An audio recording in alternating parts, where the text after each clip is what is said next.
up next on a special Arizona Horizon In Focus interview with chef and restaurateur Bob Lynn, who helped revitalize a neighborhood with restaurants like Le Grand Orange and Chelsea's Kitchen. An Arizona Horizon In Focus special next on Arizona Horizon. Arizona Horizon is made possible by contributions from the Friends of Arizona PBS, members of your PBS station. Thank you. Good evening and welcome to Arizona Horizon In Focus. I'm Ted Simons.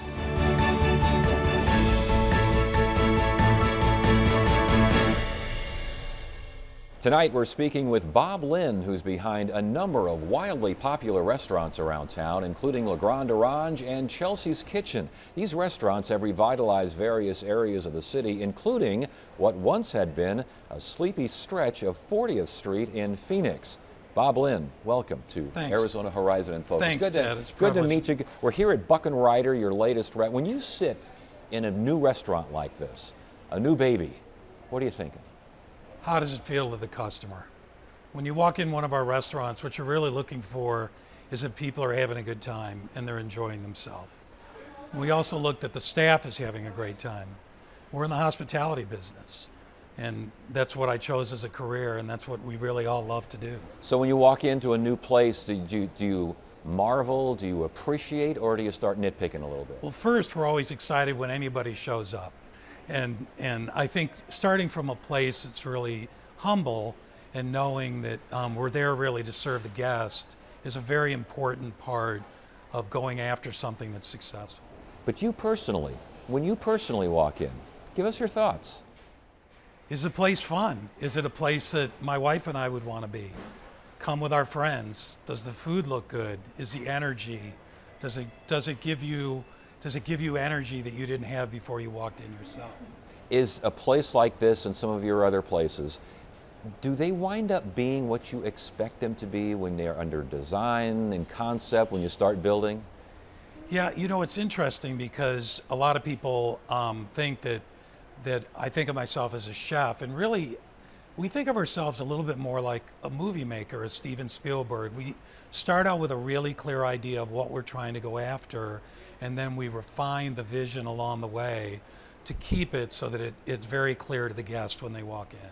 Are these ideas relatively similar? Was the idea with Le Grand Orange the same as Chelsea's Kitchen, the same as Buck and Ryder? How much did they differ at all? LGO Hospitality, we have a similar point of view on all of our things, and I think that that's where we want the food to be clean and food you can enjoy and eat all the time. But we feel like each one of our places has a separate personality. And every time we open something new, our goal is to add another layer that our customers identify with, but also it expands kind of their experience as a guest. I asked what you thought when you came into one of your own restaurants. When you drive up and down 40th Street, and I want to get to 40th Street in a second here because you're a major part of why that's a vibrant part of the city right now. But when you drive up and down 40th Street, again, just what do you think? Just idle thoughts. What are you thinking? Well, 40th Street and Le Grand Orange Grocery and all of that came from, I've been a long distance runner and I do yoga. And the running route that I used to take when I lived north of Lincoln was right up 40th Street and do that loop. And from the very beginning, I always thought, what a unique opportunity to be able to create some restaurants and retail that are actually in the neighborhood. I want to get to LGO in a second as well. But overall, was all of this planned? Did all of it, when you were jogging, did you see all of this? How much of this was serendipitous? It was a pretty clear vision. I've always been lucky and had somewhat of a gift to be able to kind of look out there and have an idea where things can go and then work towards that goal. So for those of us who've been to LGO and Chelsea's Kitchen, but LGO in particular, because that was kind of ground zero there, 40th Street and Campbell. And those of us who circled the block a few times looking for a place to park as we tried to. Take us from the very beginning. What did you see? What did you do? How did it get started? Well, my earliest days in the restaurant business, I was really a child of Berkeley, and I learned my cooking and my ideology of from urban environments. I could walk to Wrigley Field, when the area that I was born. I was very influenced by the Bay Area and everything that was happening there, and thought, what a unique opportunity to be able to create some things that are in a neighborhood and bring new life to a wonderful area. That's obviously, when you stand in front of La Grande Ranch Grocery, you're looking right at Camelback Mountain. It's beachfront property in a great location. So it was a great, I remember the area. I remember the area very well. Strip malls, an abandoned post office, these sorts of things. What got you started? What was the first thing you did? Well, I mean, the idea of creating a community center, La Grande Ranch Grocery in that area was never thought of as a business model. It was thought of doing things that the community would come and use. And very early on, when we were discussing the idea of La Grande Ranch Grocery, we talked about creating something that was really the pride of the immediate neighborhood, and something that was just for them and very unique, but also had a very compelling draw and an excitement to it that people would drive from all over the valley to visit because it's uniquely their own. How did you know a grocery store, a Postino, little restaurant there, how did you know that would do the trick? It's all about layers. I think that we feel that even if you're in your 50s or 60s, most people want to be around young energy. So everything that we created added another layer, but the idea is that it was fun and it was invasive in a healthy way. You know, we have something we say at La Grande Ranch Grocery, that if 1 out of 5 people aren't complaining about the music being too loud, then it's not loud enough. We want everybody to clearly know that they are in something that's unique and special to Phoenix, and it's their own, and it's a one of a kind. It's not a corporate chain or a business model. It's something just for the city. You mentioned the neighborhood, making it a neighborhood kind of community gathering place. Response from the community once you got started, did you get some pushback a little blowback? I think not everybody understands what you're doing right away, but we've really prided ourselves on thinking that anybody that's already in the neighborhood, anybody that's around, they're our customer. So we're very motivated to make sure that we're very responsive to people that have any kind of concerns or any issues or any input. We have tons of ideas we get every day from everybody that comes in there. Were the neighbors concerned about traffic, these sorts of things? You know, it's funny. It's our idea between Chelsea's Kitchen, La Grande Ranch Grocery, Ingo's Tasty Food, and now Buck and Ryder has always been to bring a human scale to the restaurants. We want people to ride their bike. We want people to walk. We want people to, integrate in a really human scale to the project. And that's what makes it unique over a mall with a big parking lot. What were some of the early challenges when LGO got started? Zoning. I think the city wasn't really sure what we were really trying to do. And I don't think that there's really a lot of opportunity to develop the way you would in a neighborhood in a bigger city. The city's been wonderful from the very beginning and really worked hard with us to try to understand and work with us to accomplish our goals. Now, as far as what we're looking at right here, this is 40th Street in Campbell. This is Ingo's. And I remember 40th Street when it was 4 lanes. It was 2 lanes in each direction. Now I see 40th Street is 1 lane in each direction. What the heck happened? Good memory, Ted. Just a few years after we opened La Grande Ranch Grocery, we actually started an initiative with the city and asked them to take it to 1 lane in each direction and add bike lanes. And after about 18 months of work with the city, they came in and did that for us. I would imagine the city was probably saying, what the heck do you want to cut traffic for? They were shocked because the goal of the traffic department is to move traffic. And what we saw, wanting La Grande Ranch and everything we were doing here to be part of the neighborhood. And we wanted people and their families to come on their bikes and to walk and, It seems like that's happening too. I mean, It's it seems like happening. it is, as you mentioned, you wanted a community kind of gathering place. It seems like that's what's going on here. It's important that it's human scale and that people are out of their cars and they're saying hello to each other and there's a real interaction. Our accounting office is where we do all of our paperwork is just 1 block away. So between Chelsea's Kitchen, Buck and Ryder, La Grande Ranch Grocery, Ingo's Tasty Food, all of us can be on our bike or walk to any of the businesses. The the idea of the Java Garden, our coffee cart outside Le Grand Orange Grocery, was the very first thing that ever opened on that corner. And we always felt that if people would come and spend $3 on a cappuccino, then they would absolutely come and enjoy Le Grand Orange Grocery or eat a burger that's grass-fed from Ingo's, you know. Was there concern from the city about turning an old abandoned post office into something else? Well, I mean, I think there was nowhere to go but up. Yeah. And I think most real estate development is done on car counts and demographics. We were really creating something on the corner that was going to compel people to use it as a community center. So we weren't really concerned about traffic counts. We were looking more at who was in the area and going to use the places. When you look at them now, especially that corner, is it what you envisioned when you were jogging those many years ago? It really is, you know, and it sounds funny to say, but I loved sitting in the places and just watching people enjoy it and it become part of their life. I've had so many kids that are now in their teens and, you know, going into finishing college even, that went to school around there, or Le Grand Orange Grocery was really part of their life. I think that our goal is always to make it emotionally irresistible, to where you come in there and there's something for everybody to attach to. Yeah. You mentioned kids, young people. You have been in the restaurant business really since, what, 13 years of age? Talk to us about that. 13 years. I was 13 years old. My best friend at the time, his grandparents owned a German restaurant in Chicago, and I got a job washing dishes. And I thought that was the greatest thing, going from a paper route to washing dishes.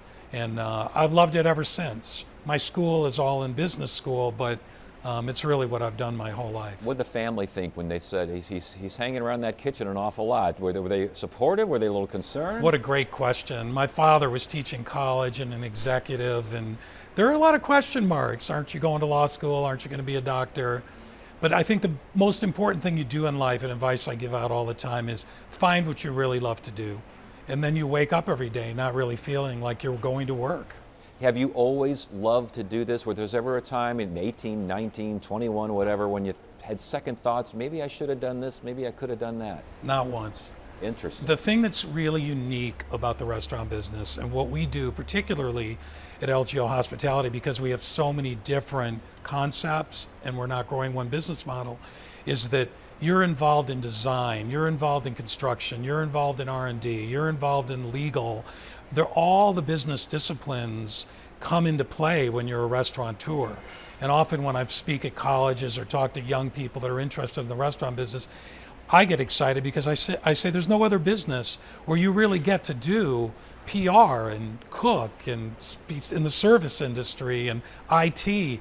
We basically have every business discipline that's in our business. When did you shift focus from being a sous chef, I think, when you were 13 years of age, and kind of moving up through the kitchen to getting in the front office and doing the business side? I can't really identify that. I show up every day just swinging for the fences, and it just kind of happens. And I believe that amazing things come from good energy, and if you keep pouring good energy into things, great things happen. I mean, we're so proud. We've created over 900 jobs in this company, and a lot of people are with us for life, and a lot of people are on transition to something. So there's really nothing really more fulfilling than that for our leaders. When you went to Berkeley, what did you study?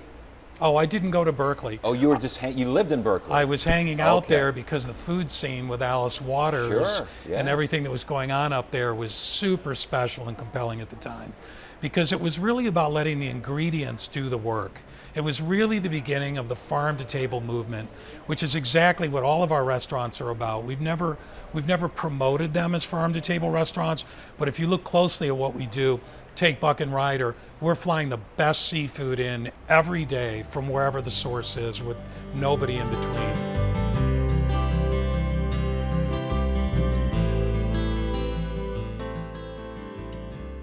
Ted, this is Jordan. Jordan, nice Hello. to meet you. Nice to meet you, Ted. Talk to me about being a chef at a restaurant like this. I mean, what challenges, what opportunities? So, a restaurant like this is really special because we really take a lot of energy in curating the finest seafood every single day that we have flown into the restaurant. So we spend a lot of energy really seeking out the best possible ingredients. And in order to do that, we're reaching out to the Gulf Coast, the East Coast, the Pacific Northwest, all over the place, and we really use those special ingredients to empower our chefs to express their creativity and try and create an environment where they can really shine for that. Are there special challenges being a Phoenix restaurant specializing in seafood? Oh, absolutely there are. There's a lot of logistical challenges because we're in the middle of the desert and we're having all these ingredients flown in from all over the place. But we knew that was going to be a challenge when we opened this place, and that's something that we really embrace wholeheartedly. Bob, the idea of a seafood restaurant in Phoenix, I mean, that's not the easiest thing to do. No, it's a big opportunity, but Phoenicians travel all over the world, and many of them are transplants. And there's nothing better and cleaner and more healthy than great fresh seafood.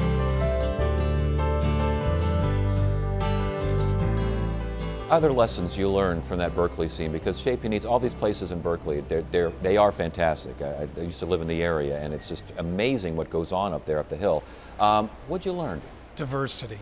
I think the more diverse that our teams are in this company, our management, our servers, our bartenders, our kitchen crew, the more diverse they are, the more diverse backgrounds they come from, the more different beliefs they have, the stronger the team we have. And I really believe that. What makes a good restaurant? Take yours out of the picture here, okay? I don't want a sell job here. What makes a good restaurant? The food's got to taste good, first of all. That really is the basics, isn't it? I think so. And I think it's also, I look for things that have a very clear point of view. And it doesn't matter whether it's sushi or a vegan restaurant. What I personally look for is I want to feel the vibration of the chef, of the owner, of the people that are doing that.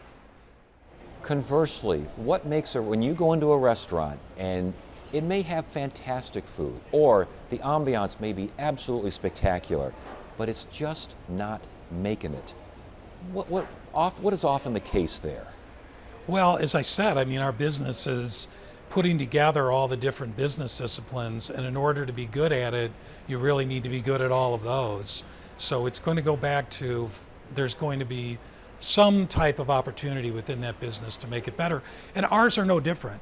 We get as much excitement out of refining things that we've had for 15 years as we do in creating something new. That's just as exciting for us. Now this is Le Grand Orange. This is a grocery store, gathering place, meeting place, restaurant, correct? Kind of a misnomer. It's a restaurant that's kind of a nightclub for breakfast. Interesting. Okay, so what are we looking at right here? These are our new sprouted rye toasts. They're absolutely fantastic. Almond butter with strawberries and hazelnuts, avocado toast with goat cheese and sprouts, and smoked salmon with cucumber and goat cheese. So, again, the idea behind all of this on 40th Street in Campbell, you got a meeting place, you got the place is packed, people look like they've walked here, although the parking lot is always full. Right. When you see all this happening, you must feel like it's working. It's working, and you can tell by the look on people's face that they're enjoying the food, they love the music, the service is friendly. And they get to not only eat this stuff, this good food, but it looks like there's stuff to buy. There's wine in the back. It literally is a grocery store, correct? It's literally a general store, a reinvention of a general store. How did you reinvent it? Well, the food is modern and clean, and all the gifts are curated and many of them are made by local artists and people that are creating things. We think we have the best wine department in Phoenix. Is this the kind of thing that could happen in other parts of town, or is this location near Arcadia, East Phoenix, Camelback Mountain, the beautiful view of the mountain right behind us, is this unique? I think that we didn't choose the neighborhood really chose us. And the way that Le Grand Orange Grocery relates to the community makes it a really special place and draws from all over the valley. So it could happen elsewhere, just not like this. Probably not exactly like this. Can a good restaurant, with the food, with the ambiance, with the personality, the identity, those things can fail, can't they? Not if you keep working at So it. you think that a failed restaurant is something that there's still a way to keep that thing afloat. Restaurants don't get tired.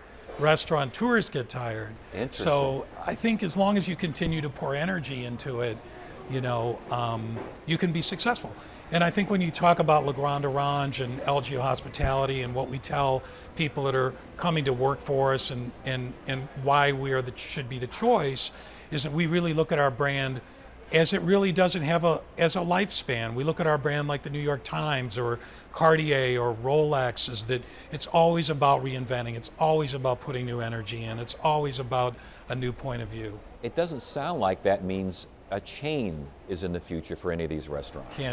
That will not be. How come? We really feel like we want to be able to connect directly to the community. And in order to do that, it's got to start with the location. It's got to start with the people who live in the immediate area. It's got to start where you are. And for that reason, we want to do everything we do is for that immediate community. You know, you have a couple of communities of concern. You live in Santa Monica as well as here in the Valley. Compare Phoenix to other areas of the country as far as a restaurant town. Well, I mean, Phoenix is, and this is not a sell job, in Arizona is one of the most beautiful, majestic, amazing places. Sarah and I have a house just blocks from Chelsea's Kitchen, and we get up and the vibration of the desert is just fantastic. And what a compliment to the more urban lifestyle that we have in California.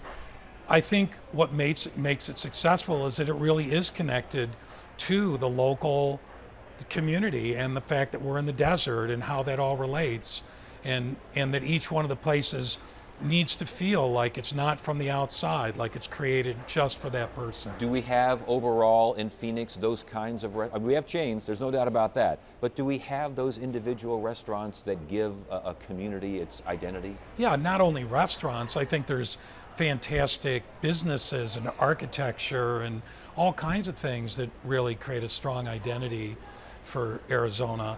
We have been known to bring new life to old buildings a lot of times, and that's certainly what we did with Le Grand Orange Grocery. But there's a lot of amazingly talented people here in all parts of business and life that are friends, and we champion and are proud to be involved with. Sense of community exists among restaurateurs here? 100%. Yeah. Yeah, 100%. More so maybe than other cities? Similar. I think the restaurant business is the land of giants. It's a tough business. There's a lot of moving parts. You've got to really show up every day, ready to play. And I think from that creates a unity within the restaurant community that while we do compete, there's a mutual respect wherever we go. And I certainly feel that way for anybody that is getting in this business and want to be there as a resource for them where we can. So what's next for you? Are you going to expand to other parts of the country? I mean, you're in Santa Monica, correct? We are. And where else? We're in Pasadena. We have 2 restaurants in Santa Monica. We have 2 restaurants in Pasadena. And then we have all of our restaurants here in Arizona. It's really funny because our customers in Arizona, we see in Santa Monica and Pasadena all the time. There's a huge interchange both directions with spring training here and with kids in college over there. So we see people going back and forth all the time. Didn't I read, though, that you were thinking of New York City, maybe Brooklyn, somewhere along those lines? We think that every time we do something, that it should stretch us for everything else we do. Because the other thing that's unique about LGO Hospitality is that our managers and our leaders move between the different restaurants. Our general manager here at Buck and Ryder, Laura, was at Le Grand Orange Grocery, and she was in Ingo's Tasty Food. So one of the things that we do for our managers is we're always teaching, we're always developing skills, and the greatest way to do that is to move them back and forth. Our chef Dom at Chelsea's Kitchen ran the Misfit, the busiest restaurant on the west side of Los Angeles and Santa Monica.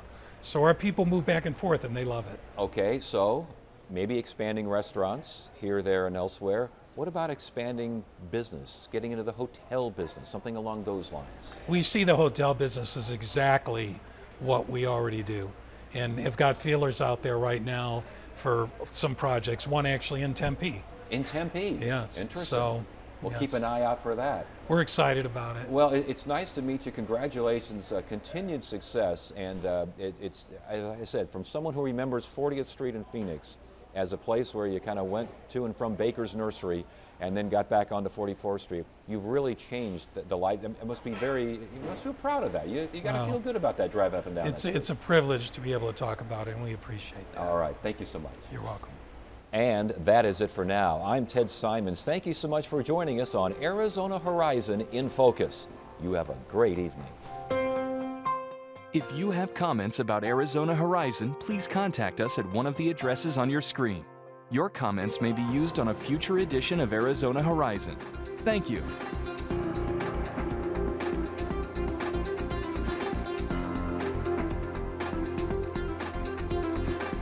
Arizona Horizon is made possible by contributions from the Friends of 8, members of your Arizona PBS station. Thank you.